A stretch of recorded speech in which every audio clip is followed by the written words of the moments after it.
We're very honored to have Curtiss-Wright here with us today. And with us here today, we have Ms. Lynn Bamford, CEO of Curtiss-Wright, and Mr. Chris Farkas, CFO. Curtiss-Wright designs, manufactures, and overhauls precision components and engineered products and services primarily in the aerospace and defense, general industrial, and power generation markets worldwide. Curtiss-Wright has 38 million shares outstanding. The stock trades at $475 for an $18 billion market cap and $630 million of net debt for an $18.5 billion total enterprise value. We are delighted to have Lynn and Chris here with us today to discuss a growing role in the aerospace and defense industry, and we'll sit down and have a nice chat. Thank you for being here. Thank you so much. Thank you.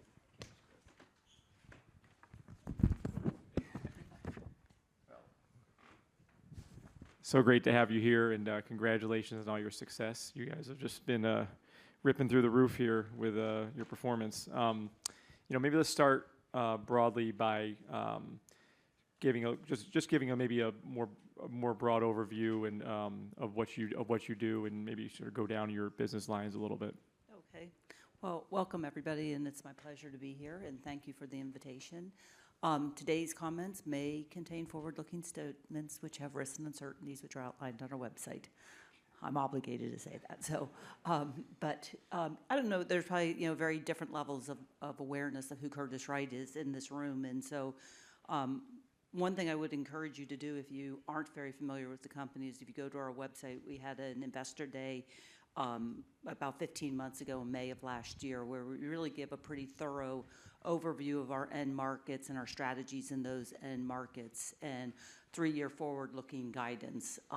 So it's a great place just to introduce yourself to the company and then maybe possibly check out our Q2 earnings call where we had some pretty strong results and raised guidance across the board. So just two good reference points to introduce yourself. But Curtiss-Wright is been continuously traded on the New York Stock Exchange for 96 years. The Wright in the name comes from Orville and Wilbur Wright, which most people don't realize. So it's just kind of a, an interesting, and it's a great legacy to have as a business that, people, we're very proud of that history. But, from, what matters today is, I think, we are an engineering-centric company. We're just over 9,000 employees, of which about a quarter of them are engineers. And so we are an engineering and manufacturing company that designs niche products for safety-critical applications that often operate in must-not-fail applications. And so we like hard problems that take lots of engineering smarts and then manufacture complex things that are of the highest quality. And that's kind of what binds us together is the capabilities and the engineering knowledge and approaches to be able to design those kinds of products. One of the things that we do as we design those products that is a powerful part of who we are is many times we can take core technologies and take it across the various end markets. Tony introduced the end markets, and as you can see, and when you go through the material, we are at a variety of different end markets. So, but we make that work for us by leveraging technology across those end markets.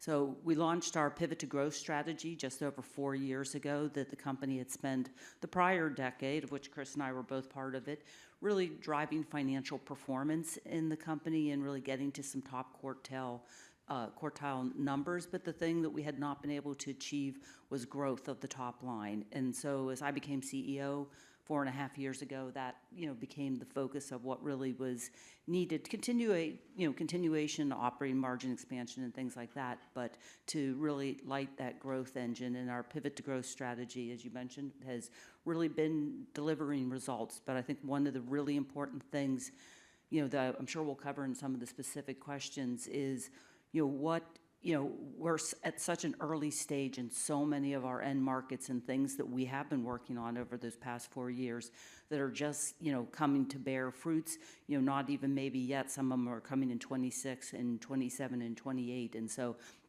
our future is great, and there's a lot before us. Lynn, that's a great overview. You and Chris have just done a great job, and your team has done a great job.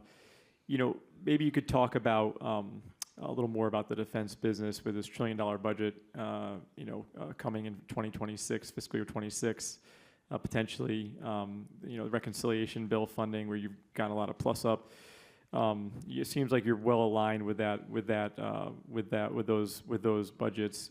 Any areas where you expect to, benefit more from than we'd expect, and any areas of maybe concern where there's lower levels of funding that could impact you negatively? Thank you for that. So Curtiss-Wright is 2/3 in aerospace and defense company, and the majority of that is defense. So if you say our largest end markets, it is defense, and so we're really pleased with what we're seeing out of the budget that's moving itself through the process, and having that $1 trillion amount of spend is pretty amazing, and we are very well aligned to what's in the budget. Shipbuilding is our biggest single end market. We're on all the major platforms, and there's very strong support for shipbuilding. Getting to the 2+1, as it's called, the 2 Virginias and 1 Columbia, is supported in the 26 bill, and so that will be very good for us. There's also a lot of funding in there for the industrial base, and we've been very good at going after this funding and receiving significant amounts of funding and have much more before us. And I think it's the amount of funding we're getting is indicative of the role the Navy sees Curtiss-Wright will play in the growth in shipbuilding. So it's not that the dollars are that significant, but it shows where we fit into the value chain. So that's one that's fantastic. The whole Golden Dome initiative surely will drive business in many different facets to Curtiss-Wright, as we're, participate in a lot of the systems that will, build up, the shields, that the system is. We do things with hypersonics, and then the connectivity that ties the Golden Dome surely is an area of expertise we have, with all of our communication and networking equipment that is a real area of strength for us. There's aircraft, there's nuclear deterrence. The B-21 we think will be a good platform for Curtiss-Wright, and some of the new aircraft dominance programs, the F-47, the MV-75, these are all going to be great platforms for Curtiss-Wright. And then upgrades to other aircrafts, F-22, F-15EXs, F-15s.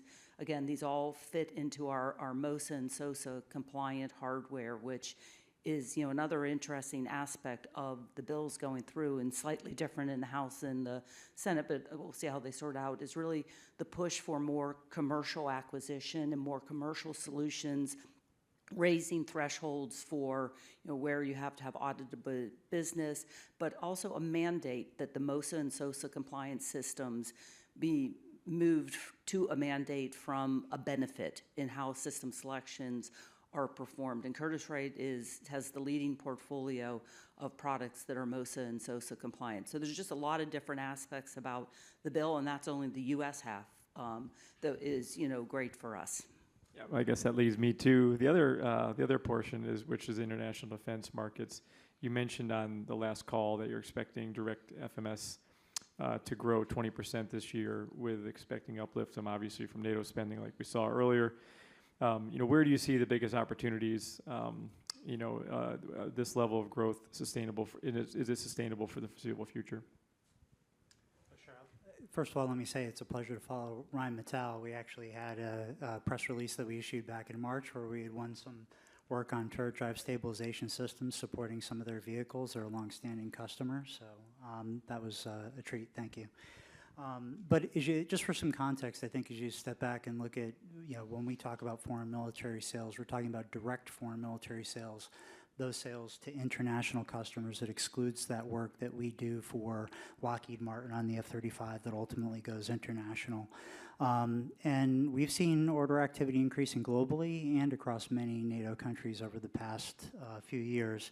We've been compounding sales in this area at a mid-teens growth rate for the past 2 years, and it's really based upon the broad defense electronics portfolio that we have, where we're on more than 400 platforms and 3,000 programs globally. Obviously there's a strong domestic content there, but also a very strong international content, and that's been helping to drive some of that growth, along with content in naval arresting systems over the past few years. This year, as you mentioned, Tony, we are going to be growing 20%, so we're seeing that order activity accelerate, It's across many of the same products that we sell and have been benefiting from for the past 2 years, but we're also seeing some increased growth in ground-based arresting systems this year.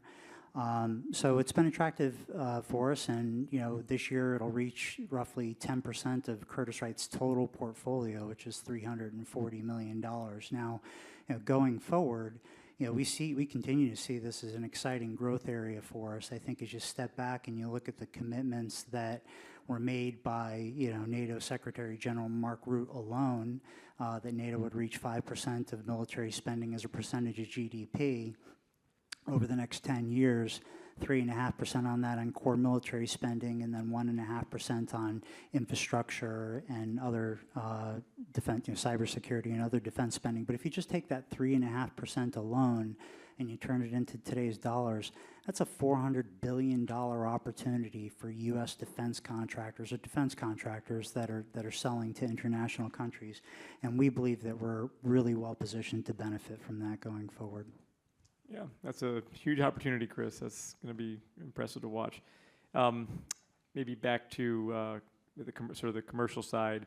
You recently highlighted a great opportunity with Honeywell on a press release to supply flight data recorder technology to Boeing with aspirations to support Airbus and others. Can you help us understand that relationship with Honeywell and the potential upside for this critical update, and maybe give us a little background on what this all is? Yes. So Curtiss-Wright's been building flight data recorders for 60 years since there was the concept of a flight data recorder, but really never been in the commercial aerospace realm. And if you look back on our website, it was just over 5 years ago, we signed our partnership with Honeywell as the world came to the realization that the 2-hour recording time really was not significant and actually didn't provide the data it was supposed to on a couple critical situations. And the Europeans mandated 25 hours of recording several years ago. The U.S. mandated it last year, and so everyone knew it was coming, so we've been getting ahead of it and working with Honeywell. It's a great partnership because they used to build flight recorders. They wanted to get out of that business. This is business we love, but we don't have the logistics arm to support the airlines, and so they use their logistics arms. We produce the hardware, and it's a great prototype. We're actually trying to duplicate around the business for some other examples where they have a better reach than we do, but we can build really quality hardware.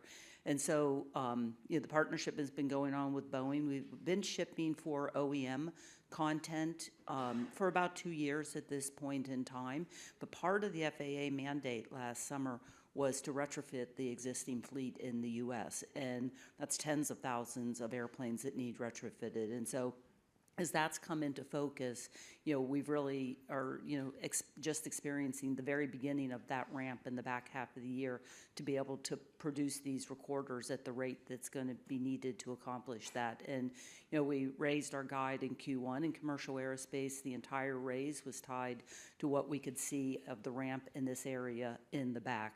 We are very active with Airbus to have a type certified flight recorder across their A320 fleet. We think we'll receive that certification in the first half of next year, and so that's obviously opens up yet another big window of opportunity for us. And in addition, the FAA mandate really requires a 25-hour capability on all planes that have 30 or more passengers. So that reaches to a lot of the regional jets, and it's early days of figuring that all out, which will work again with Honeywell as they reach into these fleets of airplanes. So we haven't really sized the opportunity from a dollar value yet because there's still a lot of things being worked out, but this is going to be a significant driver. We realize this business through our defense electronics segment, and is going to be yet another additional driver within that segment of the very strong, profitable growth that they drive through the segment. That's another great win, Lynn. That's pretty nice upside there with those opportunities. Maybe we'll go to the commercial nuclear. Last year's Investor Day, you provided an impressive long-term outlook consisting of, as we've heard some of the previous briefs, consisting of increased growth opportunities across the portfolio in commercial nuclear. Since then, we've seen tremendous support from the administration through a number of executive orders. How should we think about the timing on key new projects And can you put some context around your long-term growth expectations in the commercial nuclear business? Thank you for that. Again, that is an important part that's part of that Investor Day, so thank you for mentioning that. And a lot has happened since we put out those long-term targets. So just to kind of frame our nuclear business, for those who don't know Curtiss-Wright quite as well, it's about 12% of our overall revenues. And of that 12% today, 90% is the work we do in the aftermarket, which again, we've been doing since the inception of the industry. We are just proud of that, and I think it's important. It shows our history and our knowledge of these industries. And, that work is, seeing nice ramp rates. A lot of the nuclear power plants in the U.S. are doing their 40 to 60-year life extensions, and that drives extra aftermarket type of work and some other opportunities I won't dwell on. So that part of the business has got very healthy growth drivers in and of itself outside of the new build type approach that's going on. And the targets that we put out in our Investor Day, were to double our business by 2028 and to reach a $1.5 billion run rate by the middle of the next decade. And all this activity in the U.S. through the executive orders obviously happened after we put those targets out. So, maybe at some point we'll be looking to, refresh those targets, but you can say for now it sure gives us confidence in those targets. But some specifics outside of the aftermarket is, we have a longstanding relationship with Westinghouse in providing major componentry in their AP1000 builds, which we size part of the opportunity is them winning roughly half of the new large light water reactor plants in Eastern Europe, which they're, really being a strong contender for. It's the only Gen 3 plus all passive safety systems reactor that's been built, in the world. And so clearly they're in a very strong position. So that business still exists. And in the executive orders, there was a mandate for 10 new large light water reactors, Gen 3 plus, to be under construction by the end of the decade. And we're very engaged with Westinghouse on, making sure we're ready to ramp for all of this business that is coming. And, we've been pretty public about saying we expect our first RCP order, which will be well north, of $100 million per plant is, our content on that. And we're still seeing additional content we can get, but in 2026. And so that's a really exciting thing for us as a business. And we've been doing the work to make sure we're ready for that. Whether the anticipation is that will be Poland, but the things are moving amazingly fast in the U.S. with the Fermi applying for their licenses already this summer after the mandate. So it's pretty exciting to see the pace at which people are moving forward on this. And then the third area is the small modular reactors that are very much in the news right now. And one of the advantages we think Curtiss-Wright brings to a potential investor is our goal is to work with all the larger small modular reactor players, and we're doing a great job in this place and having meaningful content across, across the various providers. So we've targeted $20 to $120 million of content per reactor and are well on track to receive this. One of the latest announcements we made was our strategic partnership with Rolls-Royce was announced about a month ago. And that's just the tip of the iceberg of the content I believe we will be able to drive with Rolls-Royce. And so we're in a great shape across those. We've been doing design work for the past several years. That design work is going to turn to prototyping work in the next 12 to 18 months, estimate is begin to go. And that's really going to drive revenue growth. And then, we've got to move to, some of the we have over $100 million content on, a reactor. I'll leave it at that straightforward, but we have to prototype that work and then move to production with it. And so as this moves out, it's really, great work for us. So it's really, to us, we're very excited. We're in the aftermarket. We're on the leading large light water reactor, and we're definitely securing content across the board on the small modular reactors. Yeah, you're definitely in a good position, Lynn. You back to ramping. You discussed, given the breadth of the opportunities cited, like you went through in detail. Is there a limit to how much commercial exposure you can actually accommodate? I mean, it seems like this is just again sort of unconstrained demand here. And then what would the capex be on that horizon? I feel fortunate to be a CFO that's got to solve for the growth problem, and I think. We have been very efficient with our capital expenditures historically, 2% on sales on average, maybe a little bit less. But with the growth that we have now and the growth that's ahead of us, we've been increasing that CapEx. It's 30% last year, roughly 30% again this year. Fortunately, we also have been, very focused on working capital management. So as we've been increasing that capital spending, we've also been maintaining extremely high conversion margins. Last year was 111%. This year is going to be 108%. So we've been generating more cash flow as we've been investing as we move forward. And with all this work and these growth vectors that Lynn has been mentioning, we've been spending a lot of time looking at capital expenditures. How do we best accommodate this strong volume that we have going forward, not just from a CapEx standpoint, but also from a headcount standpoint, engaging with our customers, engaging with our suppliers to make sure that all of the right things are happening to support this going forward. And we feel extremely well positioned, as we're looking out over the next few years. Even though we've got this growth in front of us, we're not looking at anything extraordinary that's going to disrupt the pace and growth of our cash flow expectations going forward. And then I think as you look out, towards the end of the decade and you start to think about, well, you've got this, specifically as it relates to commercial nuclear work, this great aftermarket base. You've got AP1000 work kicking in, domestically and internationally, and then the SMR starts to shift from, prototype to production. We could potentially see ourselves greenfielding a site at the end of the decade, but if we put that money down on CapEx, that's going to be an incredibly positive signal for our investors regarding where the growth in revenue is going for this business going forward. And it does feel more realistic now than it's felt at any other point in time in my career. The momentum's certainly there, so I'm excited about it. Yeah, it's very exciting, Chris. Adding to that, last year you bought two commercial nuclear companies. One was Ultra. How is the integration going, and where does this provide the most long-term upside for you guys? Yeah, we were really very pleased to be able to put two nuclear acquisitions into the company and use some capital to that end last year. The integration's going fantastic. They're having a very strong year.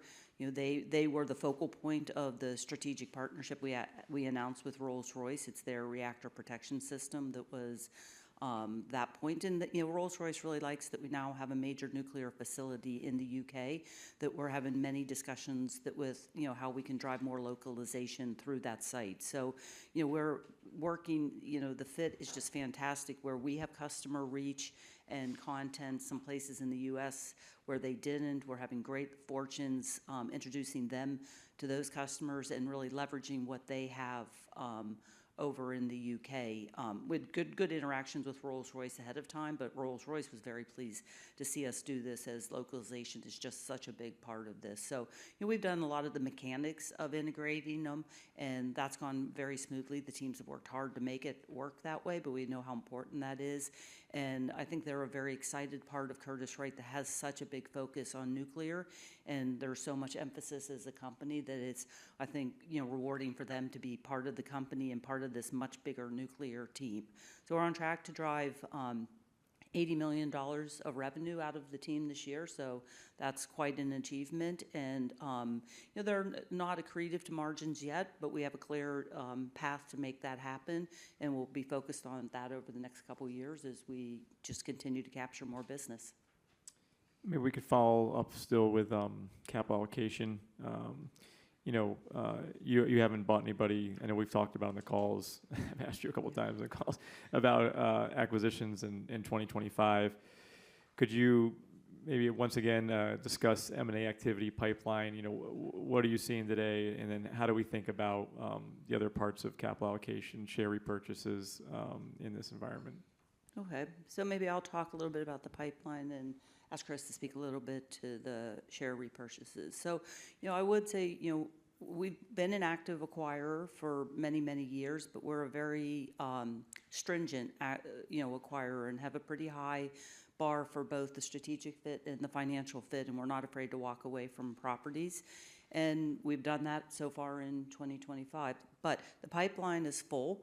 This is part of our DNA and how we're going to grow is acquiring companies. And really throughout the businesses, our teams are always looking for companies out there that maybe they work with, that they understand, maybe are still private or whatever the circumstance might be, and court them over years sometimes to have them when it is the time for them to sell, that they want to sell their businesses to Curtiss-Wright. And we've had many of our acquisitions come to us that way, and those are really great. We're active in the banking community, but acquisitions is our top priority of our use for our capital, but that doesn't mean we're going to force something that isn't a good strategic and financial fit. So we'll see what the future holds, but I'm sure we'll be announcing acquisitions in the future. But with that, maybe you'd like to talk about share repurchase. Yeah, and with that strong free cash flow that I had mentioned, we are a strong supporter of returning capital to shareholders. We believe that share buyback is the most effective way to do this.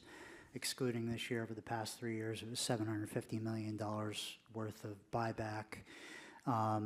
We expanded our authorization with the board earlier this year to get another $400 million of share repurchase authorization. In August, we just bought back another $200 million worth of stock. I think it's very important for you to know that when we make these decisions, it's not just a function of there's not an acquisition or something out there in the market that we can leap upon right now. It's really a conscious decision regarding valuation and what we see in the stock going forward. Lynn and I have a lot of thoughtful conversations along those lines and also with the board. So you can tell by the $200 million that we just repurchased that we are very excited for the future and all of these things that we see. Beyond that, we'll have more conversations as we typically do with the board in September, regarding the strong cash position that we're in and other opportunities that we have. But while share repurchases are our most preferred method of returning capital to shareholders, it's also important to note that, we are committed to increasing our dividend in alignment with our growth in sales. We had a little bit of a catch-up this year because the growth is getting faster than our expectations that we already started the year, and we increased our dividend 14%, and that's the 9th consecutive year. So, we are excited to be able to return capital to shareholders. Very nice. I'll open the questions up to the audience.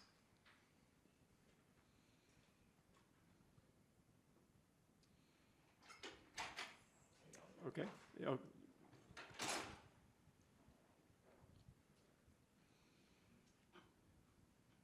good afternoon. Hello. With the citizen session this week, working on the NDAA, and as you noted, there's been a lot of growth in terms of awareness and appreciation, if you will, for the supply chain, the industrial base writ large, shipbuilding certainly. What do you have a wish list of things you'd like to see in the NDAA, and what would that mean for the business? So, gaining industrial base funding has definitely been a focus across our teams. And, at our investor day, we gave the figure that we had received $15 million of industrial base funding. Today, that number's up to 21, and it's going to grow significantly in the future. So really having the money be available, and then we make proposals in through the Navy and BPMI and different, contracting arms for the things that we need to support the growth that is coming to us. And again, as I commented earlier, the funding that we see coming our way through that, I think very much reflects the importance we play in that shipbuilding industrial base that they want to make sure we're ready to grow. And so that's, we like a lot of what we're seeing, coming through the NDAA. We'll just hope it gets passed. I would just offer on top of that, but you've seen some proposals put together for acts, the Forged Act and the Speed Act coming out of the House and Senate, and we expect those to, hopefully coalesce as we get deeper into the year. But the support that you've seen in those acts for commercial contracting, for, MOSA, and not just making that a preferred contracting mechanism, but something that you actually must have within your proposal in order to win. Those are all very good things for Curtiss-Wright. Our most profitable segment, which Lynn ran before becoming CEO, is the Defense Electronics Group. And you can see by that entity's margins what we are able to do when we are given a chance to compete against other contractors commercially. I think it's a very good thing for us, and I'm encouraged by the changes in regulation that lie ahead. Well, Lynn and Chris, thank you so much for being here. It's really an honor that we get you, and congratulations on your great performance, and hoping to get you back next year. Great job. Thank you. Thank you very much.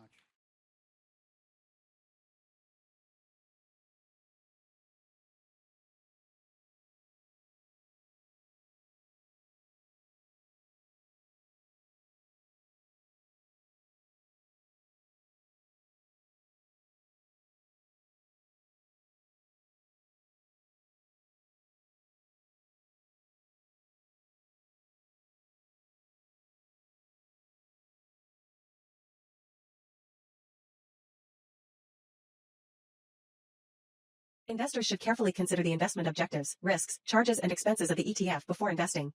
The prospectus, which contains more complete information about this and other matters, should be read carefully before investing. To obtain a prospectus, please call 800-GABELLI or visit www.gabelli.com. Risks to the ETF include a downturn in commercial air travel, production and/or supply chain disruptions, decreases in defense spending, subcontractor financial health, and competition and/or technology changes.